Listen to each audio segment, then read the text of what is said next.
Hello and welcome to Storytime with Mr. Laws. Today we're reading Fintan Fedora, the World's Worst Explorer by Clive Goddard. Chapter 16. Somewhere above the vast rainforest canopy, Max Wrench was seated comfortably in his executive helicopter. A red light began blinking on his satellite phone. This meant it was an important call.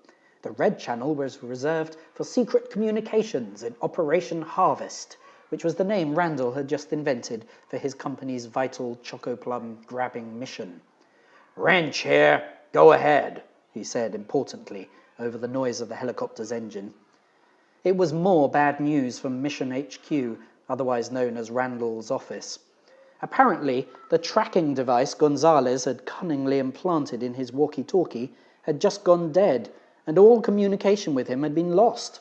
Worse still, there were reports of an explosion in the vicinity just as the device had gone offline. It appeared that Agent Gonzalez had been eliminated. The only good news was that before his tragic death, Gonzalez had somehow managed to plant a second tracking device in the boy's rucksack, which meant they could now monitor his position from a safe distance. Wrench bit his lip in frustration. This kid had some nerve. He'd really stepped over the line this time. "Give me the coordinates," he barked. "I'm gonna follow him myself." A few hours later, Fintan had just finished apologizing to the driver for the broken window and resumed apologizing to the ginger-bearded man for losing his walkie-talkie when the bus finally came to a halt. They had pulled up outside the village where Corentina's granddaughter, Anna, was supposed to be waiting for them.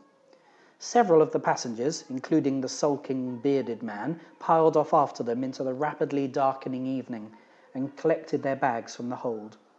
A grumpy-looking teenage girl with long black hair came to meet them. "You Fedora?" she asked bluntly. It wasn't a particularly warm welcome, but considering they were complete strangers who were only there to get their hands on the family's treasured secret, it was remarkably polite. Fintan and Gribbly grabbed their assorted luggage and followed her down a red earth path between a mass of dark trees. They arrived at the village just as the sun was setting over the jungle and the night's insect population was beginning their almighty chorus. There weren't many buildings in the village at all, so far as they could see, just a handful of wooden shacks with corrugated iron roofs and very basic facilities. There were a few bushes and banana trees, but otherwise the village stood in an empty clearing of hard, bare earth marked out with collapsing fences. "Tonight, you stay with my family," said Anna, leading them into a small concrete-walled construction. "We eat, we sleep. Tomorrow I take you to river." "Oh, thanks a lot then," said Fintan, who, despite the obvious hospitality he was shown, didn't feel he was all that welcome. He turned to Gribbly, raised his eyebrows, and made a sort of, "Oh dear, what have we let ourselves in for?" face. Anna's parents were sitting in the corner, stirring them something in a metal pot. They gestured for their guests to join them. Fintan looked around for a chair, but as there didn't seem to be one, sat cross-legged on the floor instead. "Fintan," he said, pointing at himself, then added, "Gribbly," and pointed at him too. Their hosts nodded, but apparently didn't speak any English at all. Bowls of something dark brown and steaming were handed around, which Fintan peered at with obvious distaste. Whatever it was, it had stringy lumps and something that looked like kidney beans. "Yum," he said, and attempted to look delighted. Anna pointed at the food. "Feijoada," she explained. "Meat stew." Everyone seemed to be waiting for their guests to start eating first, so Gribbly took a small, polite spoonful and appeared to enjoy it. Unfortunately, when it came to his food, Fintan was rather less adventurous. "I don't suppose you've got any peanut butter, have you?" he asked hopefully, and was immediately poked hard in the ribs by Gribbly. "Eat the meal, sir," he hissed. "It's very impolite not to, and these people have cooked it especially for us." As it turned out, the food wasn't bad at all, and neither were the woven mats they were offered to sleep on afterwards. With the addition of a comfy sleeping bag and an inflatable pillow, Fintan happily settled down for a good night's sleep. In fact, compared to the catering and accommodation currently being enjoyed by the unfortunate Gonzales, they were living in genuine luxury. Outside in the dark, the poor man sat beneath a tree, peeled off his itchy ginger beard, and ate a few broken biscuits he'd brought along. With nothing else to do, he curled up under his coat and tried to get comfortable. The ground was hard, lumpy, and a bit damp, and the air was full of little biting insects. Even more irritating, though, were the half-dozen or so scrawny village dogs that wouldn't leave him alone and periodically came and peed on his head.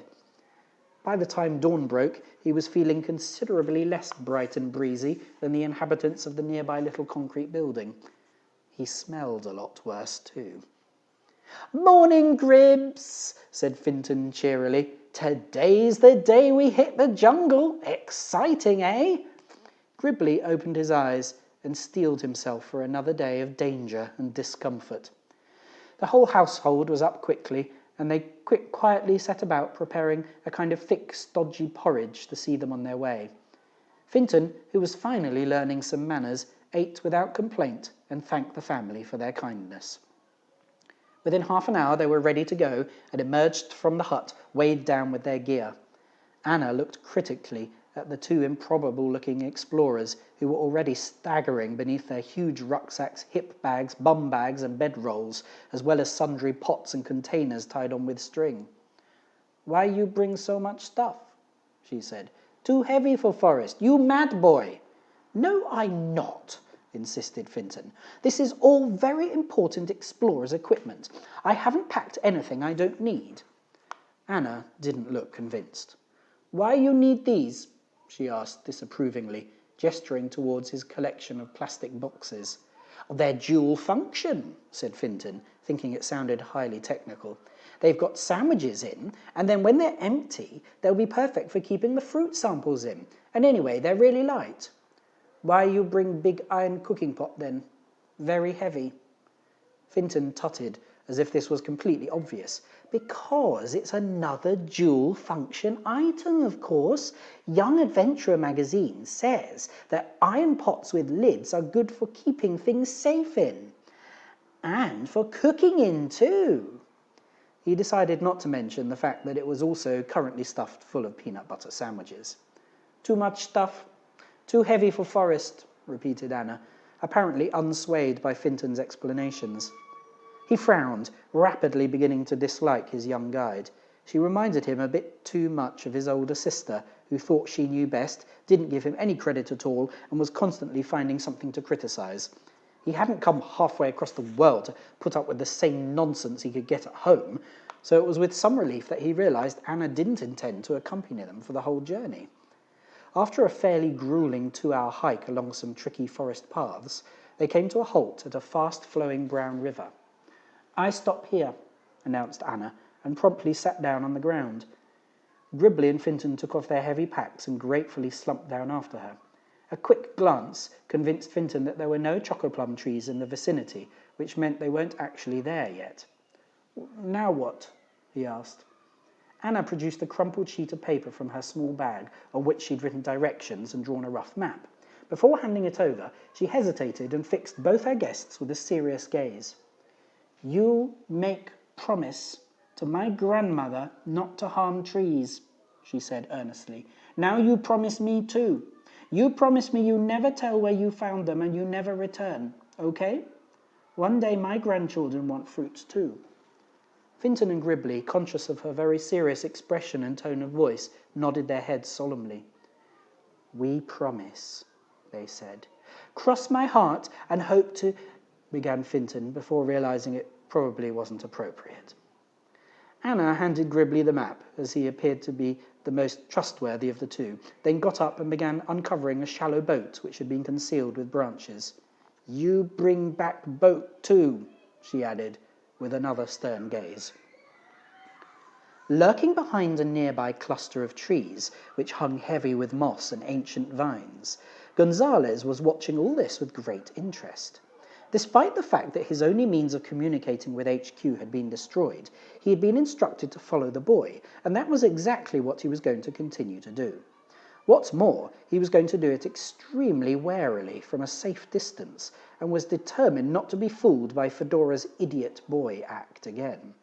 He looked through his binoculars and confirmed that the girl had indeed given them a map, presumably to the valley where they find the fruit grove. This was excellent.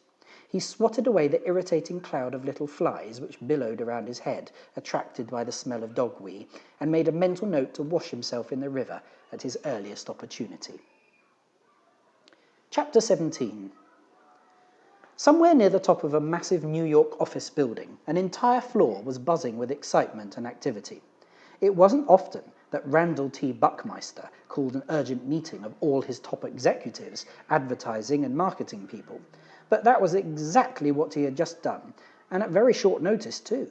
Obviously, something important was happening. Hordes of smartly suited young business people with briefcases crowded out of the lift and converged on Giganti Foods International's impressively huge boardroom. Randall himself was already seated at the head of a massive polished oak table, sifting through a stack of papers. The executives took their seats, switched their mobiles to silent, and opened their laptops. Whatever this was, it was obviously big. Eventually, the great Mr. Buckmeister stopped arranging his notes and cleared his throat. "Ladies and gentlemen of the board," he announced, "this is big." Assorted little murmurings of "I told you it was big" ran excitedly around the table. "We at Giganti Foods International pride ourselves on being the biggest and the best in the world. And I've called you here today to tell you that, believe it or not, we're about to get even bigger. We are about to become the sole possessors of the world's rarest and most delicious fruit." He paused for dramatic effect. "The legendary Choco Plum." Another little wave of muttering rippled through the assembled employees, ranging from gasps of awe to mumbled disbelief. Their boss had gone insane. "This is a fruit so exotic that most people think it's just a myth.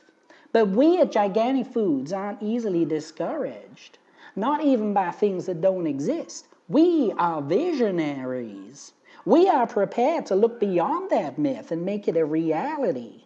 At this very moment, deep in the Brazilian rainforest, I have a crack team on the verge of possessing our prize. I have mobilized our vast resources to ensure that this mission is a complete success. And believe me, this is no minor operation. We have flown in the world's most sophisticated computer tracking equipment. We have forest clearing machinery to make a landing pad. And we have armed men to protect our property in case any of our competitors try to steal it from us. Furthermore, we have a fleet of the world's most advanced cargo helicopters ready to refrigerate the entire crop of these fruits and transport them back to our processing plants." Amid yet more gasps and mumbling, one senior executive felt moved to ask a question and raised his hand. Excuse me, Mr. Buckmaster, sir," he said with understandable hesitation, "but did you say we're taking the entire crop? Is that really necessary?"